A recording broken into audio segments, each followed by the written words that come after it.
Қиянат. Бір бөлім. Сіз бұл өмірде өзгелерден қиянат алып көргенсіз бе?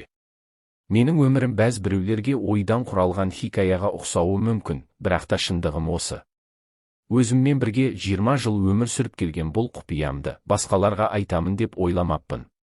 Құпия деймін ау, сасқан үйрек артымен сүңгиді дегендей, бұл оқиғадан күллі халық хабардар, тек қазіргі таныстарым білмеуі мүмкін.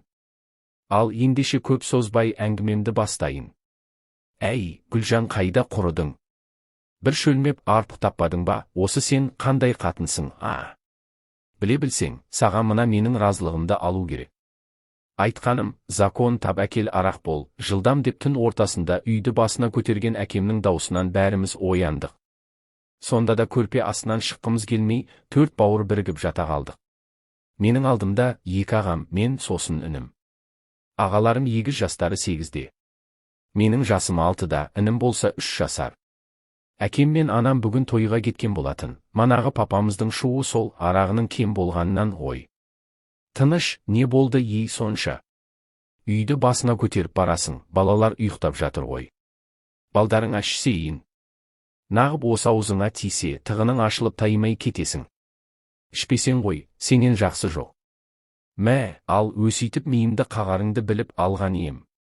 Ішта, жат орныңа деген анам жарықты сөндірді. Ошақта маздап мана ағаларым салған көмір жаным тұр.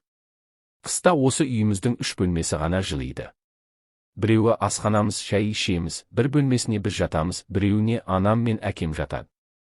Анамыз Гүлжан аудандық әкімшілікте хатшы болып жұмыс істейді. Есімізді білгілі үйле анамыз емес, әкеміз көп болады. Папам Хасан ауылдағы мектепте қыста от жағады, басқа уақытта майда шүйде жұмыстарын жасайды. Ағаларым Ілияс пен Ісмет мектепте 2-ші сыныпта оқиды. Дарын інім екеуміз бала бақшаға барамыз. 7 жасыма толғанша барлығы жақсы болып жүрген еді. Қарғыс атқыр сол күннен бастап туған қызымен қуыршағына айналдым. Кіп-кішкентай бала болып қарсы келер дәрменім болмады. Қиянат. 2 бөлім. Солай күндер зулап өте берді. 7 жасқа толып, мектепке 1-ші сыныпқа бардым. Анам әдеттегідей жұмыста, тіпті мені, жалғыз қызын алғашқы қоңырауына, алғашқы рет мектеп табалдырығын аттар шағында алып бара алмады. Анама өкпем қара қазандай, тағар кінамда жетерлік. Ол жайлы алдағыда айта жатармын. Әкем арқасына салмаса да, қолымнан жетектеп мектепке апарды. Осылайша оқушылар қатарына мен де қосылдым. Таңертең үйде жалғыз өзім қаламын. Ағаларым сабақта, әкем мен анам жұмыста, інім бала бақшада. Есікті ішінен құлыптап, үйде өзім отыра беретімін. Әлден уақытта әкем келді үйге. Шамалы масайрап қалғанға ұқсайды. Жер үстел үстінде сабағымды оқып отыра бердім. Папам үйге кірген соң өз бөлмесіне барып жатты.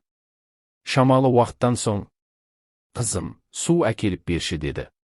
Ойымда ештеме жоқ, айтқан суын ожаумен апардым. Кенет қолымнан тарпа бас салды. Папамның бұл қылығын түсінбей қалдым. Су ішемін дегені жай сылтау екен, су толы ыдысқа қарамады, төгіліп ол қалды. Қолымнан қара күшімен тартып алып төсекке жатқызды. «Папа, не істеп жатырсыз?» дедім. «Тыныш қызым, үніңді шығарма». Бірақ маған жасаған айуандығынан қалай үн шығармауға болады? Бәлкім мен бала болып есімде көп нәрсе қалмас па еді, бірақ нақты осы күнгі болған әр оқиға менің көз алдымда тізбектеліп тұр. Әке деген аттан садаға кеткір Хасан, оны әке деуге аузым бармай қалды, менің қиналысыма, ботадай боздап жылағаныма қарамады. Өліп қаламын ба деп ойладым, өкінішке орай олай болмай шықты. Бәрі аяқталған соң маған айтқаны: «Егер біреу-міреуге тіс жарып айтар болсаң, бірінші шешеңді, ағаларың мен ініңді, сосын сені өлтіремін, естідің ба?» Жылай беріп үнім шықпай қалған. Жыртылған үстімдегі көйлегім мен қанға бөктіріле боялған іш киімімді, қан болған нәрсенің барлығын орап далаға алып кетті. Көзін құртпақ ойы шығар. Мақыл, айғақ затты өртеп құртты. Ал менің абыройым ше? Басқадан емес, өз әкемнен бүлінген. Ол шақта мұның маңызын аса жіті түсінбедім, бірақ жанымды қатты ауыртып жасаған мына әрекеті маған ұнамады, және мен білдім бұл қылықтың жақсы емес екенін.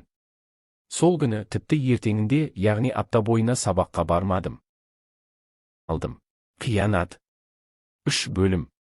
7-8 жасар қыз зорланды. Өзіңіз ойланыңызшы, ол қандай күйде болады. Сонда менің анама қатты ренжігенім, ойпырмай хәлімді аңғармады ғой. Ана ретінде менің жай күйімнен хабардар болуы тиіс адам, жұмыстан өзгемен ісі жоқ. Оның көп ақша тапқанынан не пайда, қанатының астындағы балапаны жараланып жатса. Мені сол кезде байқап, маған қолдау беріп, мен үшін алаңдай алғанда кім біледі мен де айтар ма едім не болып жатқанын. Қатты қорқып қалғаным әлі есімде. Әкеммен жеке қалуға қорқамын, ол мені шақырса қорқамын. Өзім туған үйге баруға қорқамын. Өзімнің жақынымнан ең сорақысы өз әкемнен қорқамын. Дәл осылай қорқынышпен өмір сүріп жүргенімде, арада 10 жыл өтті. 10 жылда қаншама рет зорлықтың дәмін таттым. Мінезім тұйықтанып кетті. Ешкіммен сөйлеспеймін, ешкімге мұңымды ақтара алмаймын. Өлгім келді талай рет, бірақ та қолымнан келмеді, несін жасырамын. Анам мен әкеме деген реніш, өкпе менде жиналып қалған. Бар ойым мектеп бітіріп, бұл үйден қарамды батыру. Өзіме іштей уәде беріп қоямын, кетсем болды, бұларды көрмеймін деп. Адамның дегені болсын ба, мектепті әне-міне бітірем дегенше, сәуір айында өзімнің жүкті екенімді білдік. Өзім арық келген, ұзын бойлы қыз болдым. Сонан соң ба, ішім білінбепті. 7 айдан асқанда білдік, онда да ішім ауыра берген соң тексерілдік. Сонда бәрі мәлім болды. Балалығымның басым болғаны ғой, көтеріп қоямын деп ойланбағанмын. Ал одан кейінгі ауылдың аузында тек мен болдым. Барлығы мені тергеп, мені кінәлап жатты. Үйге мені желкемнен жұлқылап шешем алып келді. Қарабет, ойбай, мынау мені елге қарабет қылды, мен қай бетіммен жұртқа қараймын, масқара. Саған берген тәрбием осы ма деп шешем ақырды. Егіз ағаларымда қарап қалмады. Сені қорғап жүрміз, қарап жүрміз десек, сен не істегенсің, ұятсыз деп бәрі менің жағамнан алып, айғайлап, тіпті шегем ұрып жатыр. Әкем ғана үнсіз үстел үстінде отырды. Оны көріп, мен тоқтай алмадым. Қай тәрбиеңді айтасың, сен ақша деп, жалғыз қызыңды қорғай алмағансың. Сен бәрін кезінде байқасаң, мен мұндай болмас едім. Сен енді мені кінәлайын дедің ба, шамаң маған жетті ма? Иә, мен 7 жасымда қауқарсыз болдым. Жалғасы пікір, мені қорқытты, үркітті. Менің кішкентай болғанымды пайдаланды, маған жаны аши алмады. Мені өз нәпсім үшін құрбан етті, мені жалғыз қызын. Не дейсің? Бәрінің жүзі сұраулы, оларға ауыр болды. Иә, сендерге ауыр тиіп тұрма. Ал маған ше? Мені неге сол кезде еш қайсың байқай алмадыңдар, ағаларым мақұл ба? Мама, сен неге менен кеп сұрамадың, маған неге қарамадың? Ойбай, ботам-ау, мен қайдан білейін? Ал мен қалай айтамын, қорқытты, үркітті. Бала болғанымды пайдаланды. Жылап бәрін айттым. Кетіп қалып, сендерді көрмеймін деп ойладым. Шамалы шыдасам, бәрі бітет деп ойладым. Мына жауызды, отбасына қарсы қоймайын, шындықты білмей ақ қойсын ешкім деп ойладым деп шыңғырып жібердім. Егіз ағамның бірі, Ілияс, бөлмеден шығып кетіп, ас бөлмеден пышақ ала кірді. Бәрі қас пен көздің арасындай жылдам болды, тоқтатып үлгермедік. Жауыз, оңбаған деп айғайлағын күйі, пышақты жүрек тұсына соғып алды. Тірі қалмасын дегендей, суырып алып, бірнеше рет тықты. Арығай қайғымыз белгілі ғой, Ілиясты соттады, әкем өлді.